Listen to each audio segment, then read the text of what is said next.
نحمد ونصلي على رسوله الكريم أما بعد فأعوذ بالله من الشيطان الرجيم بسم الله الرحمن الرحيم وفي القصاص حياة يا أولي الألباب صدق الله العلي العظيم। আপনারা জানেন এখানে আমরা কেন উপস্থিত হয়েছি।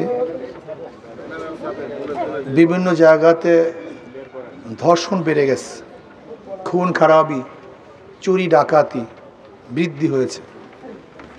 এর কারণটা কি? আমি মনে করি দুই একজন ধর্ষককে শুধু ফাঁসিতে দিলেই ধর্ষণ বন্ধ হবে না। ধর্ষণ কেন হচ্ছে এই কারণ উদ্ঘাটন করতে হবে। ধর্ষণের মূল কারণ হলো নৈতিক শিক্ষার অভাব, আল্লাহর ভয় আমাদের মধ্যে নেই, ইসলামী শিক্ষা আমাদের মধ্যে নেই। ধর্ষণের মূল কারণ হলো ধর্ষণের প্রতি উৎসাহিত করা হচ্ছে। যারা ধর্ষক তারা বিচারের আওতায় আসছে না, তাদের বিচার হচ্ছে না। ধর্ষণ করার পরও নিরাপদে হাঁটছে। জাহাঙ্গীর ইউনিভার্সিটিতে 100 ধর্ষণ করার পরে সেঞ্চুরি পালন করছে।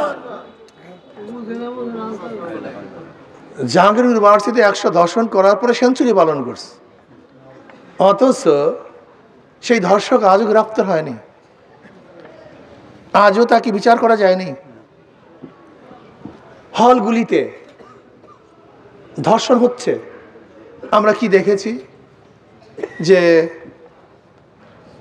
ছোট বাচ্চাদেরকে, শিশু বাচ্চাদেরকে অবৈধ গর্ভপাতের মাধ্যমে ট্রাঙ্কের মধ্যে আবদ্ধ করা হচ্ছে, ড্রেঙ্কের মধ্যে বাচ্চাদেরকে ফেলে দেওয়া হচ্ছে, বালির চাপা দিয়ে বাচ্চাদেরকে মারা হচ্ছে। অথচ আমরা নিজেদেরকে স্বাধীন মনে করি, সচেতন মনে করি, আমরা নিজেদেরকে উদারপন্থী মনে করি। এরকম হবে না। আমি মনে করি নৈতিক শিক্ষা দিতে হবে, ইসলামী শিক্ষায় শিক্ষিত করতে হবে, ইসলামী আইন বাস্তবায়ন করতে হবে। ইসলামী আইন, কোরআন সুন্নাহর আইন বাস্তবায়ন ব্যতীত ধর্ষণ বন্ধ করা সম্ভব নয়।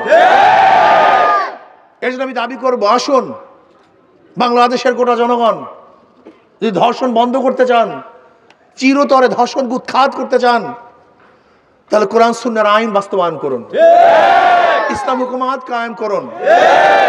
ধর্ষকদের আশ্রয় নয়, তাদেরকে বিচারের আওতায় নিয়ে আসেন। আমি অন্তর্বর্তী সরকারকে বলবো, যদি এই ধর্ষকদের বিচার না করা হয় তাহলে বাংলাদেশের জনগণ এমন আন্দোলন করবে যে আন্দোলনের মাধ্যমে তারা নিজেরাই বিচার হাতে তুলে নিতে বাধ্য হবে। কাজে আমরা চাই না যে জনগণ নিজেরা বিচার করুক, বিচার নিজেদের হাতে তুলুক, এটা আমরা চাই না। আমরা চাই জনগণের আদালত না করতে হয়। যদি আপনারা ব্যর্থ হন তাহলে জনগণ আদালত করে জনমঞ্চে ধর্ষকদের বিচার করবেই করবে ইনশাআল্লাহ। কাজে আসুন আমরা সম্মিলিতভাবে, ঐক্যবদ্ধভাবে ধর্ষকদের বিরুদ্ধে, লুটারদের বিরুদ্ধে, দুর্নীতিবাজের বিরুদ্ধে, ডাকাতদের বিরুদ্ধে, জালেমদের বিরুদ্ধে, খুনিদের বিরুদ্ধে ঐক্যবদ্ধ হয়ে ইনশাআল্লাহ আন্দোলন করব, সংগ্রাম করব। অবশ্যই বাংলার জমিতে ধর্ষকদের বিচার হবেই হবে ইনশাআল্লাহ। আমাকে আমাদের সবাইকে এই জালেমের বিপক্ষে, ধর্ষকদের বিপক্ষে এবং মাজলুমের পক্ষে, যারা ধর্ষিত হয়েছে তাদের পক্ষে সুস্থ বিচার এবং ন্যায় বিচার যেন প্রতিষ্ঠিত করতে পারি, আল্লাহ আমাদের সবাইকে সেই তৌফিক দান করেন। এখন বিক্ষোভ হবে, আমরা সবাই বিক্ষোভে অংশগ্রহণ করি।